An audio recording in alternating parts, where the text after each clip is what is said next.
Predator Killer Killers follows a World War II pilot, a Viking, as well as a Japanese samurai as they all face off this common enemy known as the Predators that leads them all into a final fight that is the imminent threat of the Predators.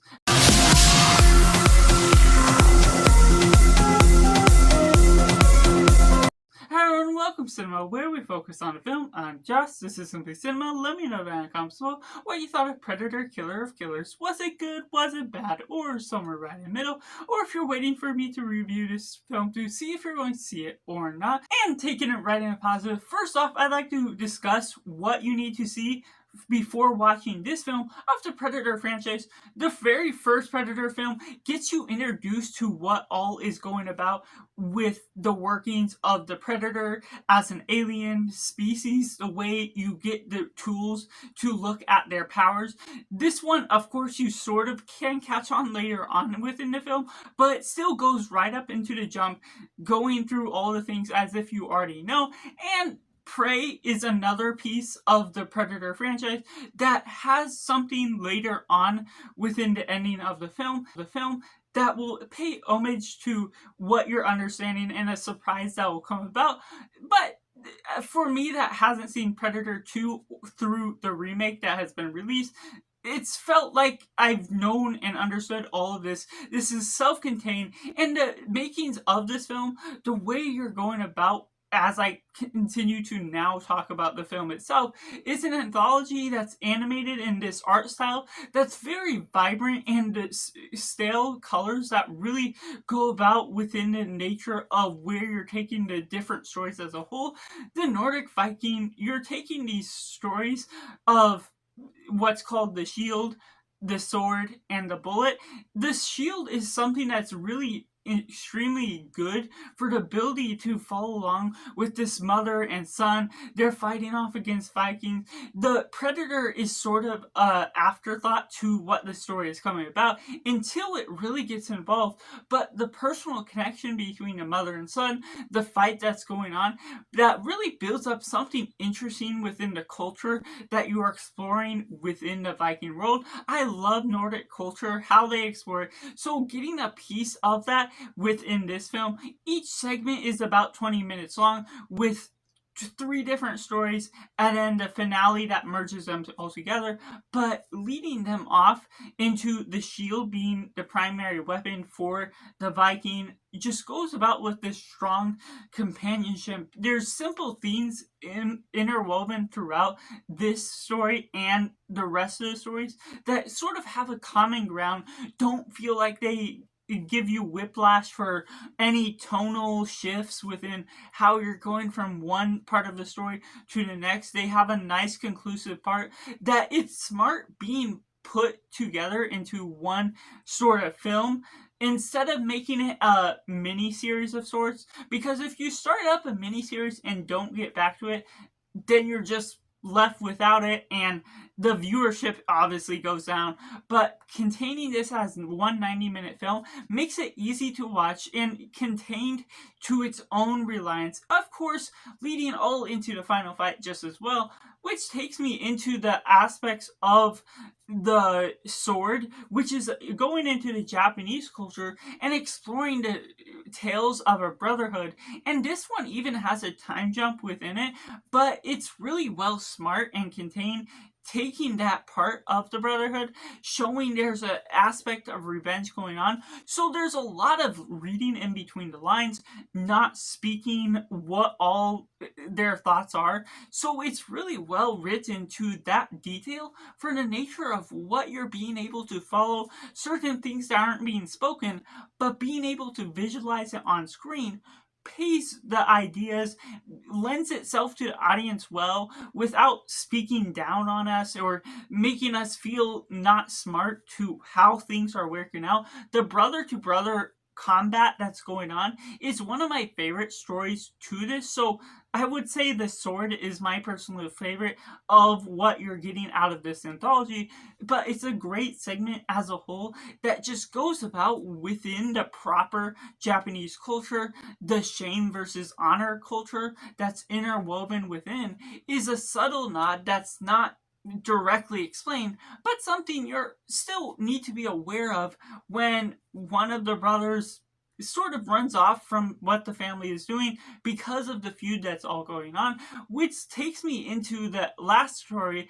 What we're getting out of the bullet, it's not a physical bullet, but it lends itself into that later on within the final fight. The natural idea of this air fighting pilot is going about within this strong sense of companionship, within what he's getting out of his air pilot leader, and something that he needs to do in order to have a character arc. That I really like the quick progression that each of these stories manages to interweave throughout, that despite being 20 minutes, they manage to create some sort of small character arc that gets them from where they want to be to being at that place, to where we're getting the air pilots fighting off these predators, which makes it even a more unique story because you're fighting the spaceships of it where they're in the fights of World War II. So that becomes a compelling setting within its own means.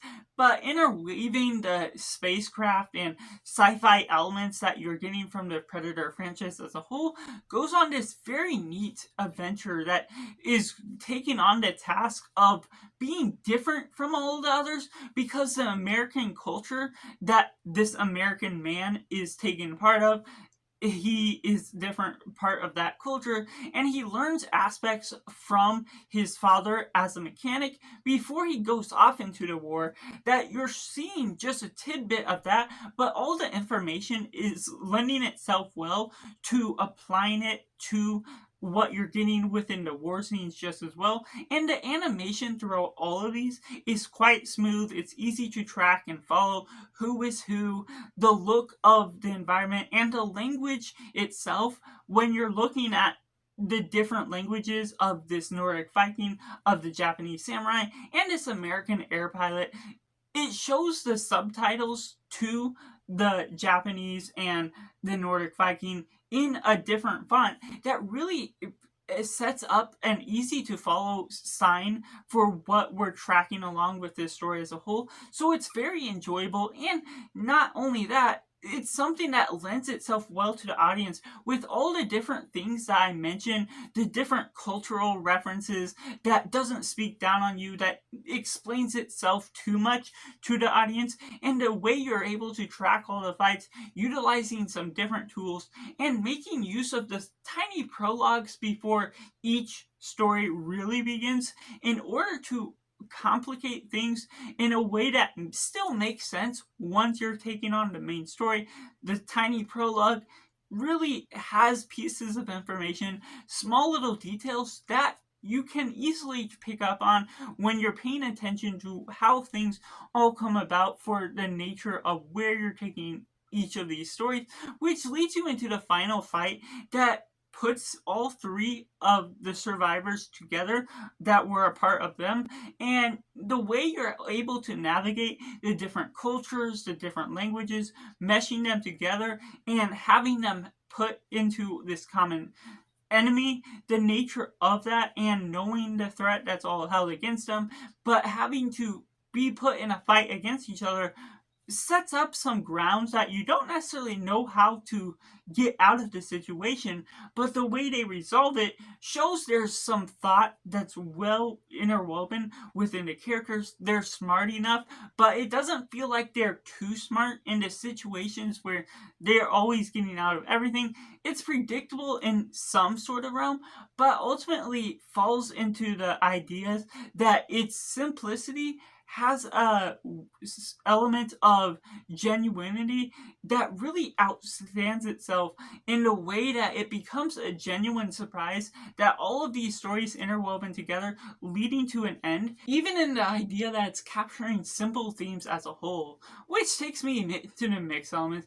There's something about the art form where I'm not necessarily all in on this art style for what we're covering as a whole. There's parts that it really shone out and parts that it just didn't engage with me as much. I'm much more of a fan of 2D animation, but I'm still open-minded to new styles of mediums, what it looks like. And so there is something where I'm a little torn by the nature of what it looks like because it's not super vibrant colors. The way to utilize some of that animation feels more like an art piece, which putting it in animated form that's a moving picture is neat to some respect, but there are some parts of it where I'm not necessarily engaged to the fullest extent outside of how this story captured my attention, the writing that really sucked me into how it was speaking to the audience. So there's a little bit of a mixed bag to how that ultimately will work to the audience just as well.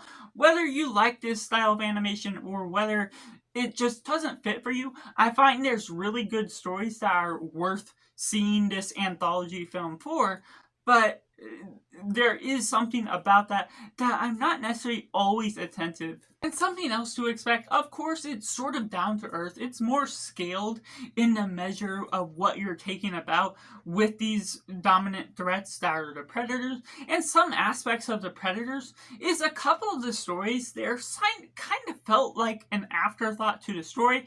I felt like I more wanted to see the story that's going on at hand with like the brother versus brother duel, the Nordic Viking, and even the World War II pilot.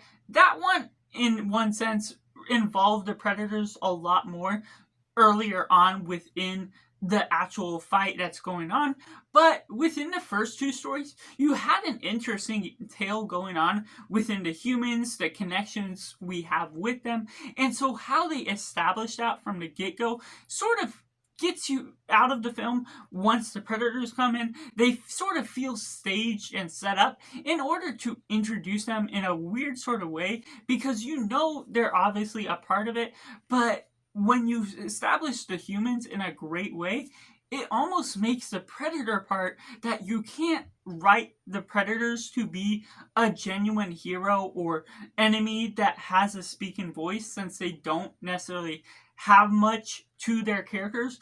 It unfortunately can make the predator aspect of the film a little bit lesser to actually enjoy outside of the fights that they can get off once the stories do intervene together, once they intervene within each individual story and the very final fight that's all going on within the capture of the story. And overall, there's not necessarily anything huge to expect out of these stories. It's more simple and dumbed down, which in one sense still has its genuine writing that I paid respects to within the positives, but don't expect a big grand scale battle just because it's put into animation for the widths that has as a whole. But of course, that's not necessarily something you always expect out of the Predator franchise, but I'm just here to let you know about that. Which takes me into the negatives, to which there wasn't a whole lot that bothered me. It more so surprised me as a film than anything, but there's parts to the objective timing of someone that's fallen down and is far away from getting back up to help, and they are able to get back up and help their opponent fight off against the predator. How that all comes about can have some jarring effects to taking you out of the reality as a whole when otherwise a lot of the film manages to get the timing right, manages to give you the idea that you don't have to suspend your disbelief, but those few moments here and there can throw you in for a loop for the nature of how things are coming about. And with some aspects of the animation, though it flows well, though it has a particular style that can be great in some means, there's some aspects that are a little weak to the nature of how it pulls off the appeal, engages with the audience, that you have to really be hooked into the story from the get-go to later on when I'm still watching the film. I'm a lot more invested into what the story has to have and disregard the look of the story as a whole. But with the pale colors, sometimes they can be an off-putting point that this film has to offer. So that's just my personal review for Predator Killer of Killers, which I have to rate as simply 7.5 out of 10, which really genuinely surprised me. Let me know down in the comments below what you think of Predator Killer of Killers. Was it good? Was it bad? Or somewhere right in the middle? Or if you're now about going to take my suggestion and going to see it or not. Make sure to like this video if you enjoy it, subscribe if you haven't already to join in film culture community where we talk about the love of cinema as a whole. And that's just all, and make sure to do yourself a favor and go watch a movie.